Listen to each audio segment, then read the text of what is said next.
want to say from the very outset what a great honour it is to be here this morning and to have this opportunity to be in dialogue with you as the first and most important session of this critical conference on sexual and reproductive health and rights. It's an important moment in the calendar of public events that will distinguish this year as we examine the implications of the Cairo Programme of Action, which itself is an adolescent, but turning 20 this year.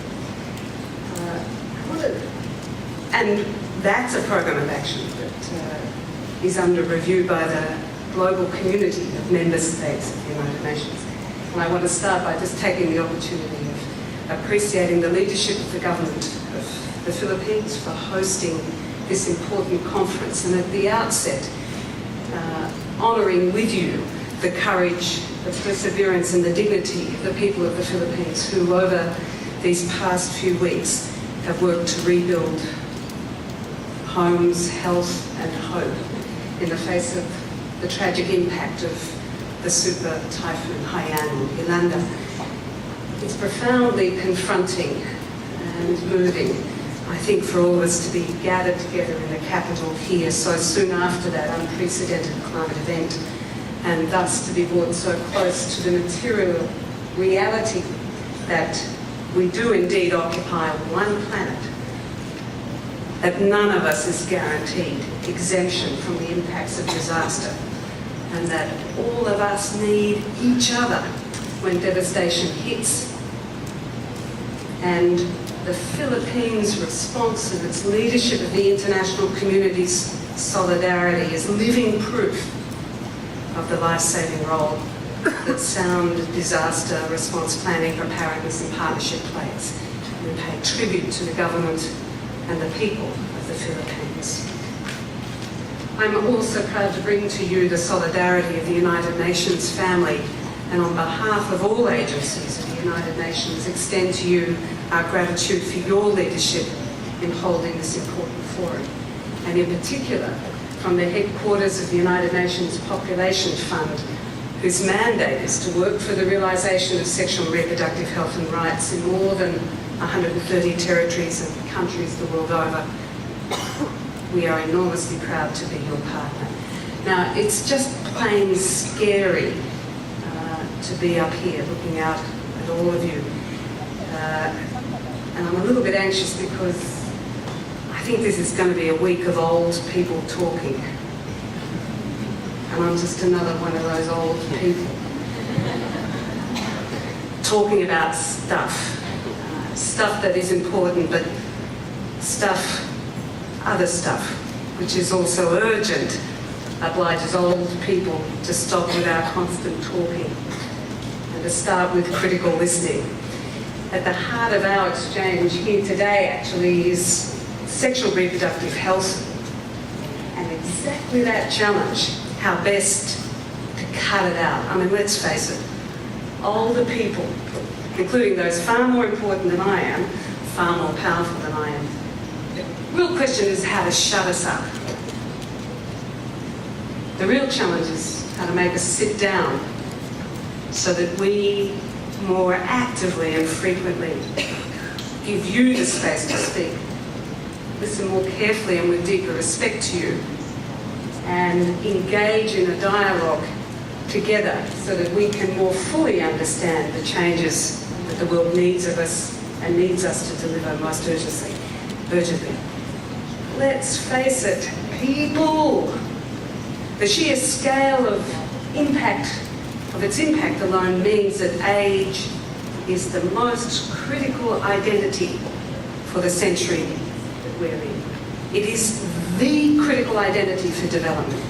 Age and age differentiation will shape and determine the most serious stories of development success and the gravest stories of development failure in the coming decades. The period that we're entering into, a period to be shaped by another story of development goals beyond the current list known as the Millennium Development Goals, that period starts in 2016 And it begins a unique period in our planet's history, a time when there are more young people alive and active in the world than ever before in all of human history.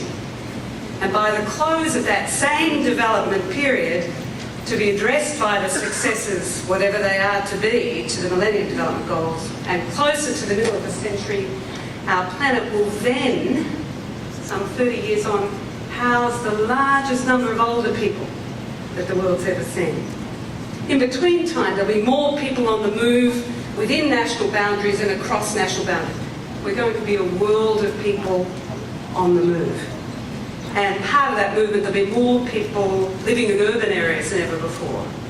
For the first time in history, there'll be more people living and seeking life and work and intimacy in urban settings than in rural settings. But the critical variable is we start that period with more young people than ever before, and without engagement of young people, that period will be renowned for its opportunity lost, for the failure to take up the promise and advantage of the massive numbers of young people's creative ability, talent and contribution that's available to our world. It's a time of demographic transition. It's also going to be a time of great uncertainty, or so it seems. Maybe big changes in climate, certainly in global economic transactions, in technology and environment. I think we're seeing across this region and elsewhere also big shifts in ideas about governments and governance. But this same period, the next few decades, if they're to pave the way to resilient, sustainable and inclusive development, we've got to get our act together. Engage directly, empower effectively and enable more comprehensively those who today are adolescents.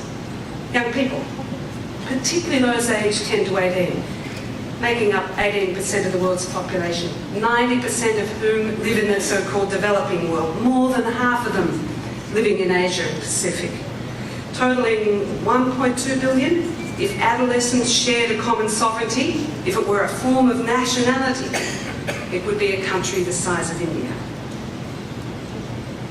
The needs of adolescents and young people are significant, as Her Royal Highness has outlined. But underpinning needs, and more far-reaching for public policy and law than needs, and central to clear assignment of responsibility for meeting needs, are rights.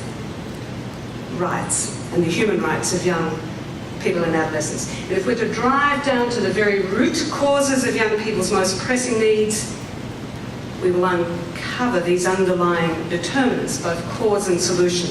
The origins of need lie in rights denied, rights delayed, or rights betrayed. The solution to the situation that young people across the region face, an enduring and sustainable solution lies fundamentally, therefore, in rights upheld, rights respected, rights protected, rights exercised. Across the region, it's young people living in the circumstances of greatest inequality, greatest poverty, with the least opportunity to exercise personal autonomy over their bodies and their selves. It's young people in those circumstances who have the highest needs because they have the least access to rights. Thousands of girls are subjected to marriage as children against their human rights. 6 million adolescents are pregnant in violation of their human rights. Of all unsafe abortions in Asia Pacific, 34% occur to young women under the age of 25 in betrayal of their rights. And of the 600,000 or so young people living with HIV and AIDS in the region, it's adolescents who are the one group across all demographics for whom HIV and AIDS is increasing. It's the one group in all demographics across the world where incidence of HIV and AIDS is on the increase. with highest prevalence amongst young men who are having sex with young men, transgender young people in sex work, young people injecting drugs. The sexual and reproductive health needs of young people are apparent, but the genesis of these don't lie in random misfortune or in risk-taking, but critically in decisions taken by older people that cause the rights of younger people to be violated.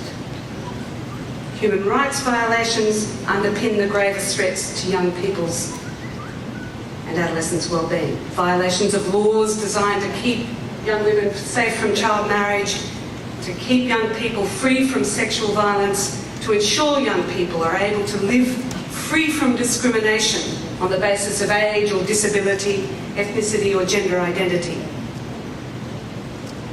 And denial of rights are exacerbating and entrenching inequality. Denial of young people's rights to commodities, such as contraceptives, information and therefore choices that could prevent teenage pregnancy and sexually transmitted diseases, and allow us to negotiate safe sex, to give free, prior and informed consent to sexual intimacy. And when these rights are denied or betrayed, other rights too are derailed. Rights such as access to education, the right to livelihood, the right to employment. And the most powerless of these in the face of that betrayal is the adolescent under age 15, about whom we know the least, because we do not gather data about them independently of the decisions of adults. We know they are having children because we see it in the mortality figures.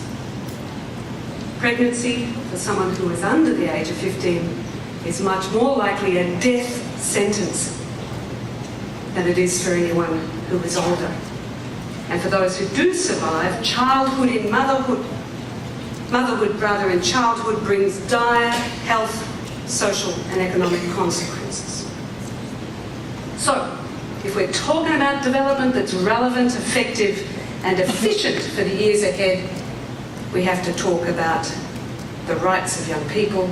That's the message of the Cairo Programme of Action, which this year turns 20. And the solutions are clear. End child marriage in law and practice. Give boys and girls unfettered access to comprehensive sexuality education. Remove the laws and tackle the cultural norms that stop access to information, services and choices. And ensure that there are comprehensive community-based services that welcome young people rather than stigmatise them. And most critically, enable young people to stay in school, pregnant or married. And if they're out of school, keep them in education, such as life skills and livelihood education. If they're out of education, build opportunities for young people to keep learning and bridge that learning to employment. But overall, in law, policy and practice, let's recognise it's not young people who are the problem, it's adults who are the main problem. We live in a decaying age. Young people no longer respect their parents. They are rude and impatient. They frequently inhabit pubs and bars, and they have absolutely no self-control. One adult wrote that on the wall of an Egyptian tomb 6,000 years ago. It seems that throughout time, adult prurience and moral discomfort, amnesia, have combined to drive and entrench the human suffering of young people. Adult denial of sexuality in adolescence clouds our ability to engage rationally and constructively with this critical human growth period, during which a person becomes themselves, in which we became ourselves, sexual, gendered, talented, personalised, individualised selves, and we all did it. Perversely, adult-based exploitation and abuse of young people and of that same emerging sexual identity is the untold story of child marriage, of sexual violence, of human trafficking, and our double standards beleaguer the progress and rights of young people. Young people are not old enough to drive, but old enough to be a parent. Young people are not old enough to vote, but old enough to be married. Young people are old enough to be pregnant, but not old enough to be trusted with access to sexuality education. Young people are old enough to catch a sexually transmitted disease, but not old enough to seek and receive treatment for it.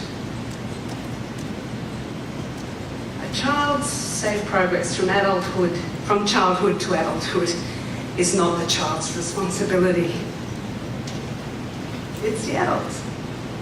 And the challenges that we've faced for young people have got far less to do with young people's behaviour and much more to do with adults, with families, with schools, with communities, and with governments, and international development partners.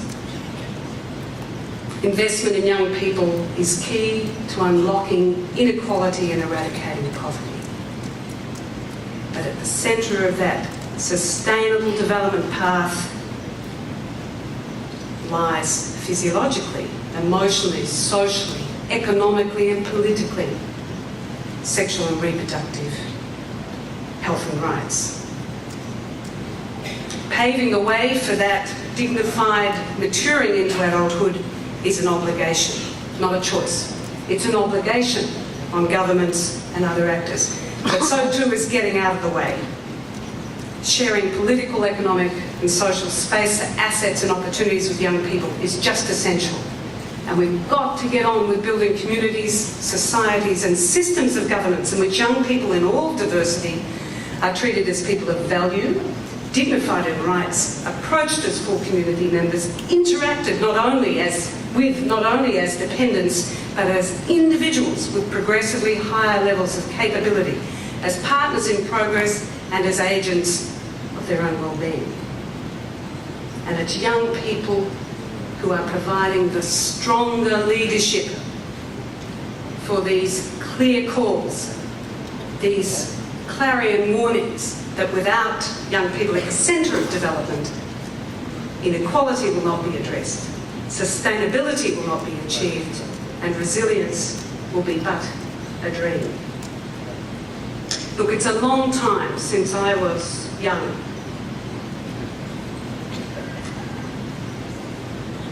And it hurts.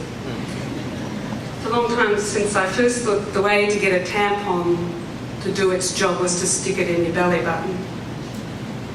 I don't recommend sticking a tampon in your belly button. It's not effective and it's not comfortable. What it showed was we need conversation. We need discussion. We need to talk about sex. We need to say sex. We need to recognise and celebrate sexual health as critical to human dignity and to human intimacy. And that's our business here today, to push the change we need and the change we want, to start to have the public policies and laws to create the private intimacy to which we're all entitled.